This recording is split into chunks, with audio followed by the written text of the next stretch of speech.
자체만 제가 경험했는 걸 나누는 건 그 자체로만 해도 그날의 어떤 인프라를 개선시킬 수 있다.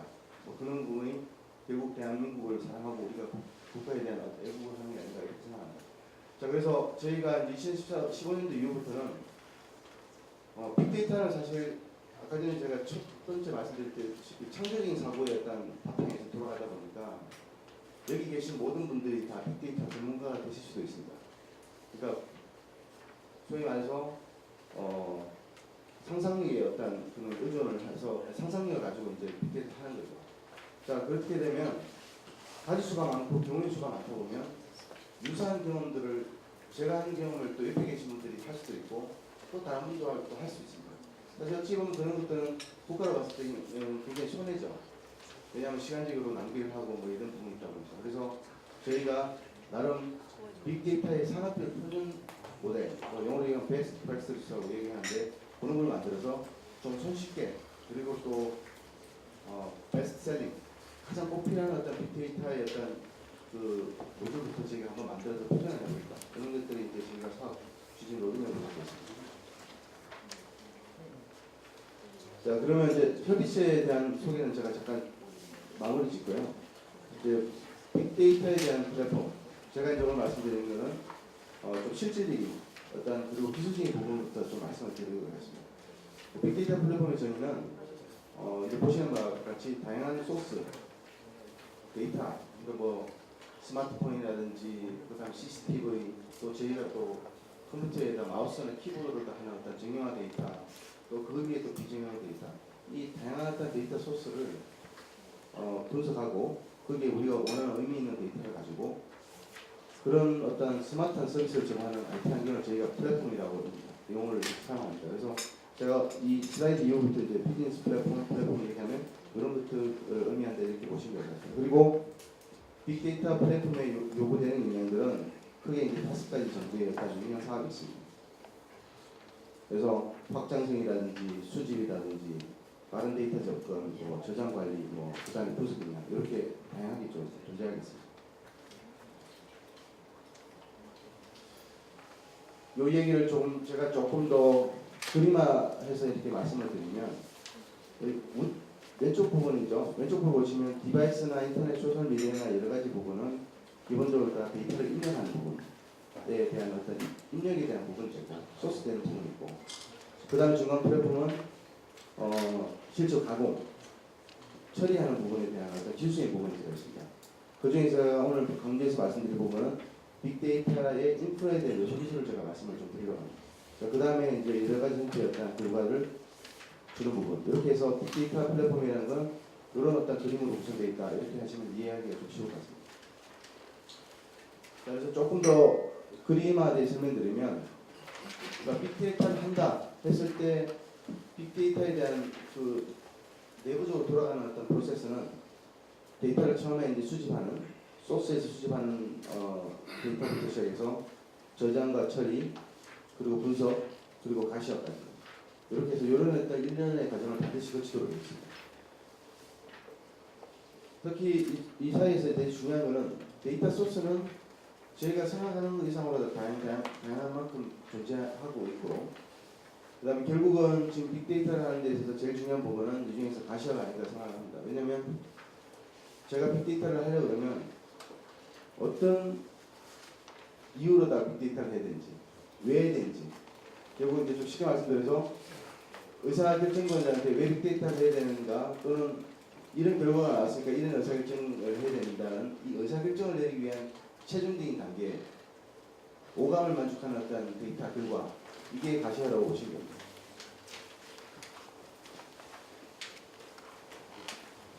기술적인 부분을 봤을 때는 조금 어려운 얘기지만 뭐 이러한 어떤 세부적인 게 있습니다. 뭐 데이터를 수집하는 뭐 크롤링 요즘 이제 많은 대두가 되는 소프트웨어 중에 하나의 분야입니다. 그리고 서버 스토리지, 그 다음에 이제 DB라든지, 그 다음에 또 연산 처리, 또 마지막까지는 비주얼라이제이션까지 이렇게 해서 굉장히 또 많은 어떤 프로세스들이 이 빅데이터에 들어가서 같이 해야 된다. 이렇게 말씀을 드리고 있습니다. 자, 그래서 제가 오늘 감기가 좀 심하게 그래가지고 평소보다 좀 목소리가 좀 좋지 않습니다. 그래서 좀 이해 좀 양해 좀 드리고요. 아무튼 중간에 좀 하더라도 좀 이해 좀 부탁드리겠습니다. 그래서 빅데이터 인프라에 대한 부분은 크게 한 세 가지 정도의 어떤 요소 기술이 들어갑니다. 그 중에 세 가지가 분산 컴퓨팅, 그리고 보선 컴퓨팅, 인메모리 컴퓨팅 이 세 가지가 들어가고 조금 따분한 기술적인 얘기가 될 수도 있지만 결국은 이러한 어떤 고속의 처리 방법을 가져가야지만 그 빅데이터에 대한 결과는 빨리 얻고 의사결정을 빨리 할 수 있다. 그게 경쟁이다 이렇게 말씀을 드릴 수 있습니다. 그래서 분산 컴퓨팅은 조금 쉽게 말씀드리면 예전에 이집트에 우리 피라미드 만들 때 보시면 큰 돌을 움직이는 데 있어서 몇 사람이 동시에 같이 그 돌을 들 것인가라는 문제를 이야기하고 있습니다.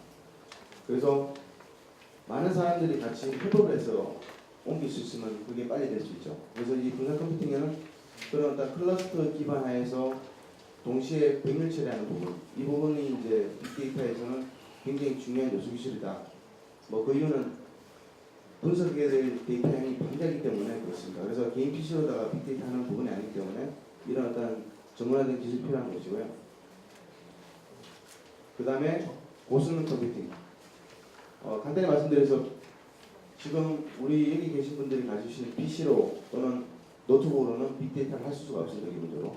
그냥 간단한 비용적인 어떤 빅데이터를 할 수 있더라도 저희가 큰 데이터를 가지고 하는 부분에서는 사용이 안 되죠. 그래서 다시 슈퍼컴퓨터 같은 어떤 고속의 처리 연산 기능을 갖고 있는 제품들이 많이 이제 각광을 할 수가 있고 그 부분들이 기본적으로다가 이제 대형화되는 추세에 있다. 이렇게 이제 보고 있습니다. 저희는 이제 사실 분산과 고성능에 대한 부분은 양면성이 있는데요. 분산을 잘하면 사실 고성능이 필요 없을 수도 있고 고성능이 잘 되면 분산을 좀 할 수도 없는 부분이 있습니다만 기본적으로다가 데이터 사이즈 어느 만큼의 어떤 데이터를 분석하느냐에 따라서 이 두 가지는 다 같이 고려하고 가야 된다. 이렇게 말씀드릴 수 있습니다.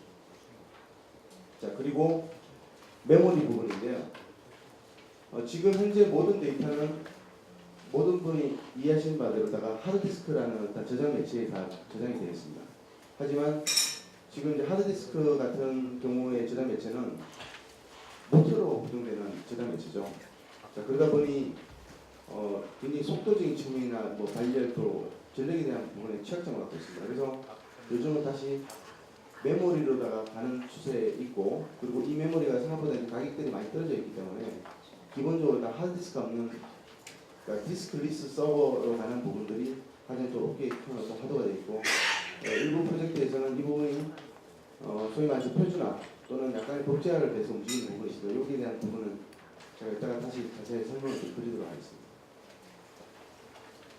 자, 그래서 빅데이터라는 것은 저희가 보는 인프라 관점에서는 빅 어널리시스입니다.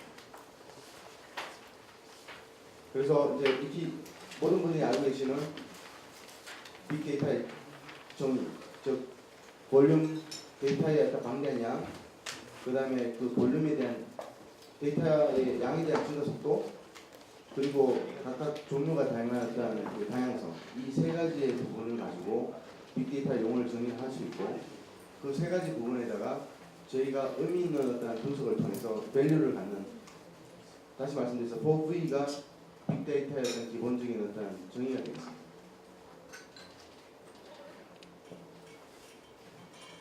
자, 그러면 빅데이터는 어떻게 할 것인가, 무엇을 빅데이터를 할 것인가에 대한 컨셉트 부분, 그 다음에 보여주는 어떤 비주얼라이제이션 부분을 갖고 얘기를 한다면 그 빅데이터를 실질적으로다가 돌릴 수 있는 어떤 환경, 솔루션의 하드웨어에 대한 부분들은 이런 어떤 인프라적인 어떤 요소로다가 구성이 되어 있습니다. 그래서 데이터 소스부터 다시아까지 제가 이렇게 말씀드렸던 어떤 절차 과정을 이제 거치게 되고 그 안에는 핵심적으로다가 분산이나 고성이나 인메모리 컴퓨터가 들어가서 이런 구성을 좀 빨리 해줄 수 있다. 이렇게 이제 얘기를 이해를 하시면 제가 이제 정리를 좀 드렸습니다.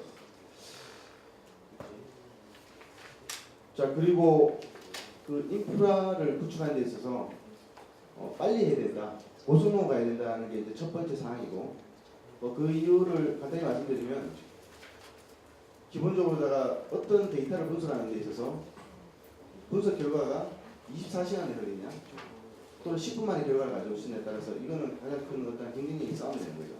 그래서 반드시 빨리 할 수 있는 어떤 고성능으로 가야 된다는 부분이 첫 번째 증결 요건이고요. 두 번째는 이제 스마트한 어떤 빅데이터를 해보자. 요게 이제 두 번째 사항입니다. 지금 현재 그 녹화를 좀 하시더라도 제가 너무 딱딱하게 이제 하지 않나 싶었는데 좀 재밌는 얘기를 좀 하면서 좀 하도록 하겠습니다. 지금 그 대한민국의 국민들만큼 전 세계에서 열심히 일하는 국민은 없다고 생각합니다. 뭐 저조차도 이렇게 뭐 주말에도 일도 열심히 하고요. 그래서 올여름은 굉장히 보내기가 좀 힘들었던 것 같아요. 왜냐하면 어떤 미팅을 가든 어떤 근무를 가든 간에 온도가 되게 높아서 굉장히 이렇게 넥타이 메고 다니기도 되게 힘들었고 제가 올해만큼 땀을 많이 흘린 적도 없었던 것 같아요. 그러니까 그런 부분이 왜 그렇게 생기냐면 기본적으로 우리가 전력을 많이 쓰기 때문에 그렇습니다. 게다가 또 뭐 발전소에 어떤 유지 보수 문제나 요즘 뭐 이슈가 되는 부분이 있겠지만 아무튼 전력을 많이 쓰면 그에 따라서 전력에 대한 예비량이 줄게 되고 그러면 이제 소위 말해서 블랙아웃이라는 어떤 극단적이나 우리 2011년도에 2011년도 9월달에 갑자기 전기가 중단되는 그런 사태가 있어서 전기 대란이 있었죠. 뭐 그런 어떤 걸 피하기 위해서 실력도 제한하고 뭐 그러다 보니까 국민들 불만, 스트레스 이런 부분들은 기본적으로 다 돈으로 환산되지 않은 어떤 그런 게 있다고. 자 그런데 여기서 이제 전력이 그러면 우리가 빅데이터랑 전력이랑 또 무슨 관계냐 이렇게 말씀을 하실 수 있습니다. 제가 그 대표적으로다가 저희가 잘 아는 그 뭐 우리나라의 제일 큰 포털 회사가 최근에 춘천 쪽에다가 이제 데이터 센터를 이전했습니다. 그 춘천에다 이전한 이유는 기본적으로 춘천은 겨울에